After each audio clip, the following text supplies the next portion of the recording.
오늘 우리 함께 나눌 말씀은 출애굽기 2장 23절에서 25절까지 말씀입니다.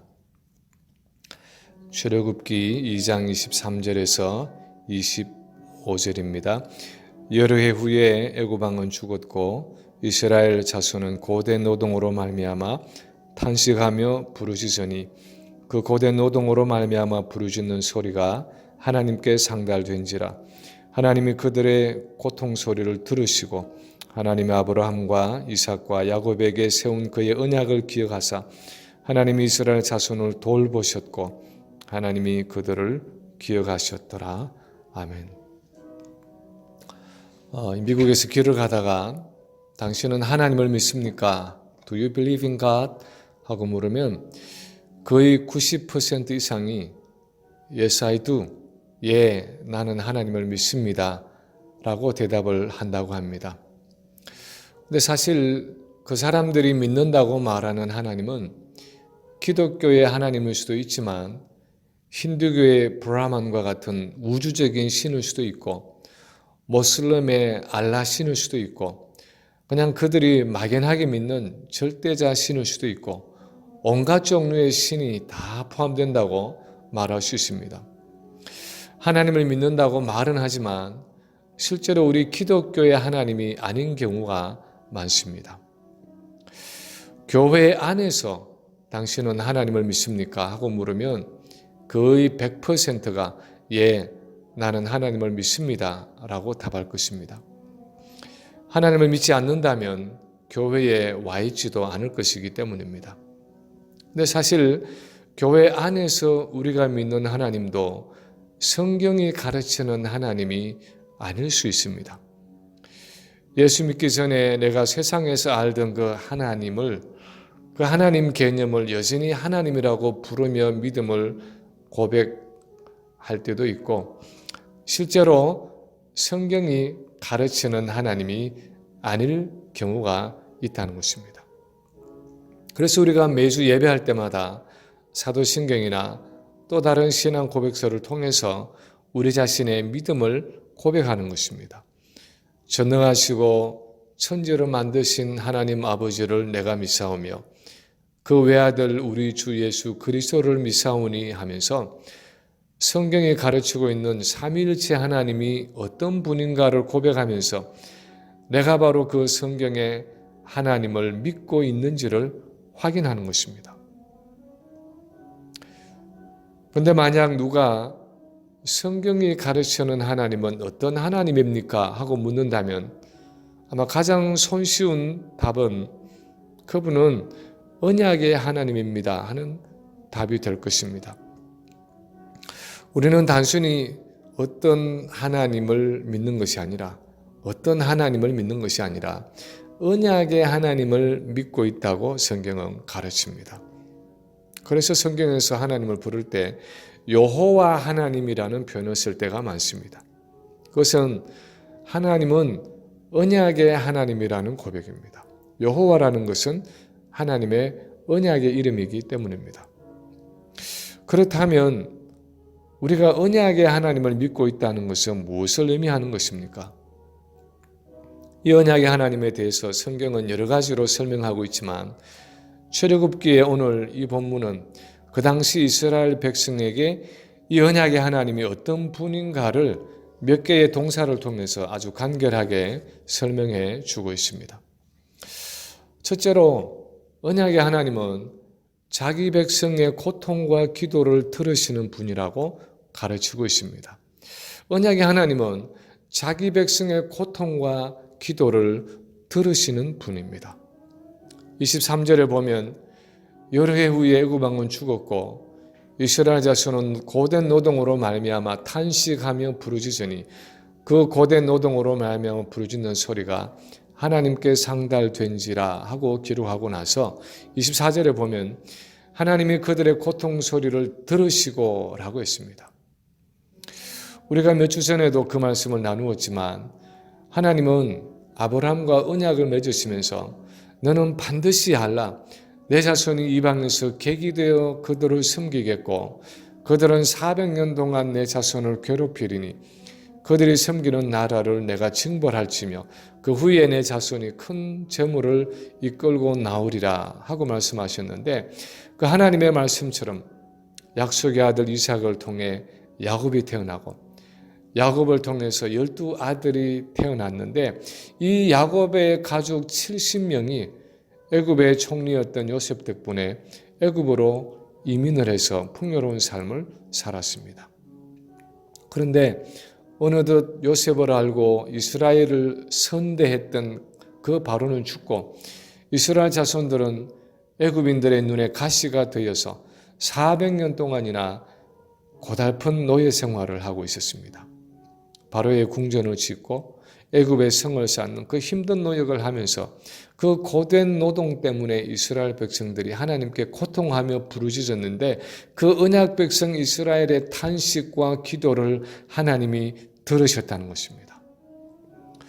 물론 하나님이 그들의 고통 소리를 들으시고 할 때에 이 들으셨다는 표현이 그 이전 400년 동안에는 그 고통과 신음과 울부짖음이 들리지 않았는데 400년이 지나서 이제야 처음으로 하나님이 듣게 되셨다는 의미가 아닐 것입니다.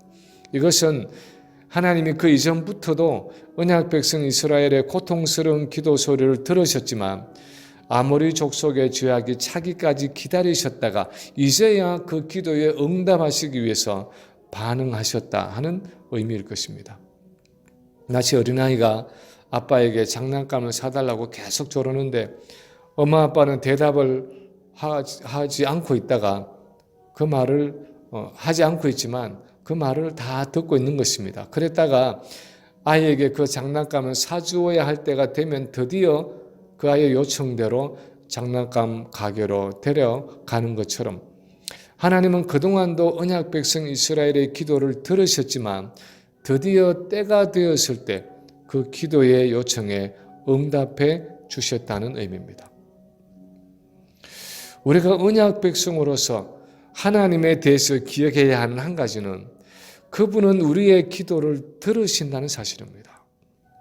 그분은 언약의 하나님으로서 자녀된 우리의 기도, 특별히 고통 가운데 신음하는 우리의 기도를 들으시는 분이라는 사실입니다. 특히 오늘 본문이 가르치는 것은 당신이 이스라엘 백성이 너무 힘들고 고통스럽게 부르짖었기 때문이 아니라 그들이 하나님과 언약을 맺은 아브라함의 자손이었기 때문에 아브라함과 맺은 그 하나님의 언약 때문에 하나님이 그들을 긍휼히 여기시고 기도를 들으셨다는 것입니다. 뉴욕에 올해 90이 되신 저희 어머님이 살고 계시는데 무슨 마음이셨는지 한두 주 전에는 전화로 예전에 6.25 전쟁 때 피난 가서 고생한 이야기를 오랫동안 하시게 되었습니다. 그 내용의 핵심은 급하게 피난을 가느라고 가족들이 다 흩어져서 서로를 찾느라고 고생을 많이 하셨다는 내용이었습니다. 그런데 만약에 전쟁 중에 피난을 가느라고 내 아들을 잃어버렸는데 그래서 전쟁 고아가 된 아이들이 모여있는 그곳에서 여러 우는 아이들 중에서 내 아들을 찾고 있다면 아이들이 아무리 아저씨 저 제발 좀 데리고 가서 돌봐주세요. 저 배고파요. 먹을 것 좀 주세요. 하고 때를 쓰고 울어도 다른 아이들의 울음소리는 별로 귀에 들어오지 않을 것입니다. 근데 그 중에 피난길에 잃어버린 내 아들이 내 딸이 그 아이들 틈에 섞여서 울고 있다면 다른 말을 하지 않아도 그 울음소리만 듣고도 당장 그 자리에서 복잡한 사람 틈을 비집고 들어가서 내 아이를 데리고 나올 것입니다. 아무리 많은 아이들이 울어도 부모에게 내 아이의 울음소리는 아주 특별한 것입니다. 아무리 많은 아이들이 여러 가지를 요청해도 내 아이의 말 한마디는 부모의 마음을 움직이는 것입니다. 왜 그렇습니까? 내 아이이기 때문입니다. 내 아들이고 내 딸이기 때문입니다. 나와 끊을래야 끊을 수 없는 특별한 관계 속에 있기 때문입니다. 하나님의 마음이 그런 것입니다. 하나님은 나와 언약 관계 속에 있는 내 백성의 기도와 간구를 외면하실 수가 없다는 것입니다. 특히 아픔과 고통 속에서 부르짖는 자기 자녀의 기도는 하나님의 마음을 움직인다는 것입니다. 그것이 우리 언약 백성이 가지고 있는 하나님 앞에서의 독특한 위치라는 것입니다. 우리가 하나님과의 언약 관계 속에 있다는 것은 하나님이 우리의 기도를 들으시기로 약속하셨다는 것을 의미합니다. 언약 백성이 아닌 다른 사람의 기도는 아무리 간절하고 아무리 결사적이고 아무리 목숨을 걸고 기도해도 하나님이 반드시 들으셔야 할 의무가 있는 것이 아닙니다. 그것은 전적으로 하나님의 자비와 긍휼과 선택에 달린 일입니다. 그러나 자기 언약 백성의 기도는 하나님이 반드시 들으신다는 것입니다. 왜냐하면 그것이 하나님이 우리와 맺으신 언약의 한 내용이기 때문입니다. 특히 예수 그리스도를 통한 새 언약 안에 있는 우리는 이런 기도 응답의 확신 가운데 살아가는 사람이라고 성경은 말씀하고 있습니다. 그래서 요한복음 10장 23절 이하에 보면 예수님이 이렇게 말씀하십니다.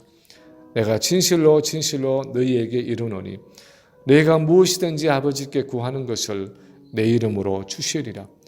지금까지는 너희가 내 이름으로 아무것도 구하지 아니하였으나 구하라 그리하면 받으리니 너희 기쁨이 충만하리라. 우리는 정말 기도를 응답해 주시는 하나님을 믿고 있습니까? 하나님이 스스로 그 언약 속으로 들어오셔서 자기를 얽어매셔서 우리의 기도를 반드시 응답해 주겠다고 약속하신 것을 알고 있습니까? 그런 하나님을 믿지 않고 있다면 우리는 사실상 성경이 가르치는 언약의 하나님을 믿지 않고 있는 것입니다. 두 번째로 오늘 본문이 보여주는 것은 하나님은 자기 언약 백성과의 약속을 기억하시는 분이라는 사실입니다. 언약 백성과의 약속을 기억하시는 하나님입니다. 24절에 보면 하나님이 아브라함과 이삭과 야곱에게 세운 그의 언약을 기억하사 하고 기억하고 있습니다. 이것은 하나님이 그동안 아브라함과 하셨던 그 언약을 잊어버리고 계시다가 이스라엘 백성들이 고통 가운데 부르짖으니까 그 400년 전의 언약이 갑자기 생각났다는 의미가 아닙니다. 오히려 심지어는 언약의 당사자조차도 기억하지 못할 정도로 오랜 시간이 지난 중에도 하나님은 여전히 그 아브라함과의 언약을 기억하고 계시다가 때가 되었을 때에 그들의 기도에 응답하심으로 약속을 이루어 주셨다는 의미입니다. 창세기 15장에 보면 하나님이 아브라함과 언약을 맺으실 때 아브라함의 몸에서 나는 아들을 통해서 큰 민족을 이루시고 그의 자손이 400년간 이방 땅에서 나그네가 되어서 그들을 섬기며 종살이를 하다가 나중에 큰 재물을 이끌고 나올 것이라고 말씀하셨습니다. 그렇지만 지금 출애굽기에 나오는 이스라엘 백성들 가운데서 그 하나님의 언약을 기억하고 있는 사람은 아무도 없었습니다. 아브라함이 혹시 자기 아들 이삭에게 그것을 말하고 이삭이 야곱에게 그것을 말했는지 모릅니다. 그런데 400년이라는 세월이 흐르면서 이제는 애굽에서 종살이를 하고 있는 이스라엘 백성들 중에서 400년의 노예 생활이 끝나면 다시 그들의 조상 아브라함과 이삭과 야곱이 살던 가나안 땅으로 돌아갈 것이라는 하나님의 약속을 기억하고 소망하고 있는 사람은 아무도 없었습니다. 그런데 하나님은 400년이 넘은 그 언약의 내용을 기억하셔서 그 약속을 지키기 위해서 모세를 그들에게 보내셨다는 것입니다. 우리가 본문을 통해서 알 수 있는 것은 우리 언약의 하나님은 우리가 잊어버리고 있는 오래된 약속까지도 심지어는 언약의 당사자가 있지도 않은 그런 가운데서도 그 약속을 잊지 않고 기억하셔서 그것을 지키시는 분이라는 사실입니다. 시편 105편 8절 이하에 보면 그는 그의 언약 곧 천대에 걸쳐 명령하신 말씀을 영원히 기억하셨으니 이것은 아브라함과 맺은 언약이고 이삭에게 하신 맹세이며 야곱에게 세우신 율례 곧 이스라엘에게 하신 영원한 언약이라 하고 말씀하고 있습니다. 아브라함과 하신 그 언약의 말씀을 천대에 이르기까지, 다시 말하면 영원히 기억하시는 하나님의 약속이라고 표현하고 있습니다. 우리는 때로 하나님의 약속을 붙들고 하는 우리의 기도가 헛되다고 생각할 때가 있습니다. 약속을 이루어 달라는 우리의 기도를 하나님이 듣지 않으신다고 생각할 때가 많습니다. 그래서 쉽게 우리의 손에서 놓아버립니다. 때로는 낙심하고 실망하기도 하고 지치기도 하고 처음에 가졌던 그 기도의 열정이 식어져서 하나님의 약속을 청구하는 그 기도를 포기할 때가 있습니다. 포기하는 정도가 아니라 새까맣게 잊어버릴 때도 있습니다. 그런데 하나님은 아무리 오랜 시간이 지나도 여전히 그분의 약속을 기억하시고 예전에 드린 우리의 기도를 기억하셔서 그분의 약속을 지키시고 그분의 언약을 이루신다는 것입니다. 지난주에 어느 분이 보내주신 카톡에 산유국이 된 이스라엘이라는 글이 있었습니다. 글의 내용은 원래 이스라엘은 산유국에 둘러싸여 있으면서도 석유가 한 방울도 나지 않는 땅을 가졌다고 생각했습니다. 그런데 최근에 오히려 석유를 수출하는 엄청난 산유국으로 바뀌게 되었는데 그것은 소련에서 이민을 온 루스킨이라는 한 청년의 믿음 때문이었다는 것입니다. 루스킨이라는 이 청년은 소련에서 지질학과를 졸업하고 석유 채굴 회사에서 10년간 근무하다가 이스라엘로 이주를 해왔는데 산유국에 둘러싸여 있으면서 이스라엘의 석유가 한 방울도 나지 않는다는 것이 믿어지지를 않았습니다. 이 청년은 이스라엘 어딘가에 석유가 묻혀 있을 것이라고 생각을 했습니다. 그래서 구약 성경을 읽기 시작했는데 신명기 33장 24절에서 12지파를 향한 모세의 축복에서 이런 말씀을 발견했습니다. 아셀에 대하여는 일렀으되 아셀은 아들들 중에 더 복을 받으며 그의 형제들에게 기쁨이 되며 그의 발이 기름에 잠기리로다. 이 구절 중에 아셀에 대해서 모세가 말한 그의 발이 기름에 잠기리로다 하는 이 표현을 붙들고 이 청년은 아셀 지파의 땅에 기름이 묻혀 있다는 믿음을 가졌습니다. 그리고 노후한 장비를 들고 18년 동안 아셀 지파 땅에 곳곳을 시추한 끝에 마침내 유전을 발견하게 되었는데 이스라엘 전체가 100년을 사용할 수 있을 정도의 풍부한 양이었습니다. 이 글을 읽고 구글에 들어가서 찾아보니까 이것이 2010년 정도에 있었던 일이고 실제로 17억 배럴 정도의 기름이 이스라엘 땅에 매장되어 있는 것을 발견했다고 기록되어 있었습니다. 저는 루스킨이라는 이 청년의 믿음에 대해서 생각을 해보게 되었습니다. 아셀은 아들들 중에 더 복을 받으며 그의 형제들에게 기쁨이 되며 그의 발이 기름에 잠기리로다 하는 그 한 구절의 약속을 붙들고 18년 동안 아셀 지팡의 땅 곳곳을 시추했다는 그 청년의 믿음에 대해서 참 대단하다는 생각이 들었습니다. 성경에 기록된 한마디의 약속의 말씀을 저렇게 집요하게 붙들고 수십 년간을 놓지 않고 기도하며 그 말씀을 따라 믿음으로 살아갈 수만 있다면 얼마나 많은 하나님의 약속의 성취를 보았겠는가 하는 생각을 해보게 되었습니다. 우리에게는 이렇게 성경의 말씀을 붙들고 성경에 기록된 그 약속이 내게 이루어지기를 수십 년을 붙들고 기도하며 노력하고 있는 일들이 있습니까? 오히려 수많은 약속의 말씀이 성경에 기록되어 있는데도 수많은 약속의 말씀들을 기도 중에 받았는데도 그 약속을 결사적으로 붙잡고 묵상하고 집요하게 끝까지 기도하지 못하고 그냥 성경을 스쳐 지나가고 그냥 기도하다가 손에서 놓아버리는 경우가 많지는 않습니까?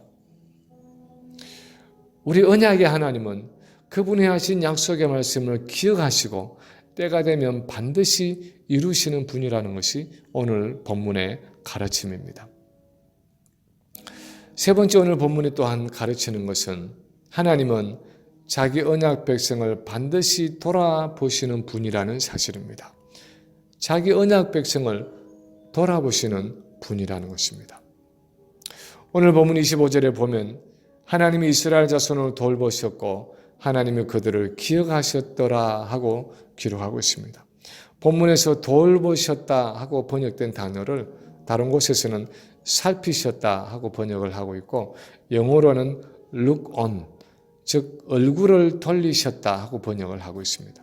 다시 말해서 하나님이 이스라엘 백성들의 고통과 부르짖음을 들으시고 아브라함과의 그 언약을 기억하셨을 뿐 아니라 그 백성들을 향해서 얼굴을 돌리셨다, 살피고 돌보셨다 하는 의미입니다. 달리 말하면 그들이 가진 문제를 실제로 해결해 주셨다는 의미입니다. 그래서 3장에 보면 드디어 하나님이 모세를 부르시는 장면이 나타납니다. 성경이 하나님은 우리의 언약의 하나님이다 라고 말할 때 가지고 있는 의미는 그분은 우리에게 얼굴을 돌리시고 살피시는 분이다 하는 의미입니다. 우리가 그분의 언약 백성이기 때문에 눈을 떼지 않고 우리를 돌보신다는 것입니다. 베드로전서 5장 7절에도 너희 염려를 다 주께 맡기라 이는 그가 너희를 돌보심이라 하고 말씀하고 있는데 이 돌보신다는 표현이 가지고 있는 이미지는 마치 부모가 갓난 아이를 돌보는 것과 같은 이미지입니다. 고개를 돌려서 잠시도 눈을 떼지 않고 그 아이를 바라보고 살피고 필요를 채워준다는 의미입니다. 올 연초에 중국에 있는 학교에서 가르치던 둘째 아들 가정이 코로나 바이러스 때문에 돌아와서 저희 집에서 한 석 달 정도를 같이 살았는데 8개월 된 손자가 같이 와서 살았습니다. 그런데 집에 방이 2개밖에 없으니까 우리 부부가 하나 쓰고 나머지 한 방에 아들 부부와 손자가 크립을 놓고 자는데 밤중에 손자가 여러 번 깨어서 우니까 할 수 없이 손자가 자는 그 아기 침대만 그 방에 놓고 엄마 아빠는 아래층에 있는 거실에 내려와서 자게 되었습니다. 그러면서 거실의 잠자리 옆에 조그마한 이 모니터가 하나 놓여 있어서 무언가 하고 들여다봤더니 거기에 위층에 방에서 자고 있는 손자의 모습이 다 보이고 잠자면서 뒤척거리는 소리까지도 들리는 것입니다. 그렇게 옆에 켜놓고 자다가 한밤중에라도 우는 소리가 나면 그 화면을 들여다보고 그 아이의 상황을 살피고 필요하면 위층에 올라가서 그 아이를 돌보는 것입니다. 30년 전에 우리가 아이를 키울 때만 해도 없던 물건이었기 때문에 참 좋은 세상이다 하는 생각이 들었습니다. 아래층에 따로 자면서도 부모는 그 모니터를 통해서 아이의 움직임 하나하나를 다 관찰하고 있고 그 아이의 숨소리조차도 다 듣고 있는 것입니다. 육신의 부모가 모니터를 통해서 자기 아이를 이렇게 자세하게 들여다보고 있다면 하늘의 아버지 되시는 전능하신 하나님은 언약 백성인 우리를, 그분의 자녀인 우리를 얼마나 세밀하게 돌보며 지키고 계시겠습니까? 우리가 무엇이 필요할 때 그분이 얼마나 세밀하게 우리의 필요를 채워주시겠습니까? 오늘 본문에 말씀하고 있는 것은 아브라함과 맺은 그 언약 때문에 하나님은 언약 백성 이스라엘을 그렇게 세밀하게 돌보고 계셨다는 것입니다. 그들의 모든 필요와 요구를 아시고 가장 좋은 때에 가장 좋은 것을 가장 좋은 방법으로 그들의 필요를 공급해 주고 계셨다는 것입니다. 여전히 수그러들지 않고 이제는 장기전으로 돌입한 것 같은 이 코로나 팬데믹을 통과하면서 우리가 가지고 있는 염려와 걱정들이 어떤 것입니까? 나도 저 바이러스에 걸리면 어떻게 될까? 내 배우자와 자녀와 가족들은 어떻게 될까? 대공황 같은 경제 위기가 찾아와서 렌트비를 내지 못하고 몰게지를 내지 못하면 먹고 살 길이 없어지면 나는 어떻게 될까 걱정하고 있습니까? 내 자녀들이 직장을 잃고 살 길이 없으면 어떻게 할까 하는 그것을 염려하고 있습니까? 우리는 도대체 무엇을 염려하고 있습니까? 성경이 가르치는 것은 하나님은 언약 백성인 우리를 마치 부모가 어린 아이에게 잠시도 눈을 떼지 못하고 항상 살피고 돌아보고 지켜보고 있는 것처럼 우리를 세밀하게 살피시고 돌보시고 지키시고 때를 따라서 모든 필요를 채우시고 공급해 주신다고 말씀하고 있습니다. 그것이 우리 언약 백성의 축복이고 언약 백성만이 가진 특권이라고 말씀하고 있습니다.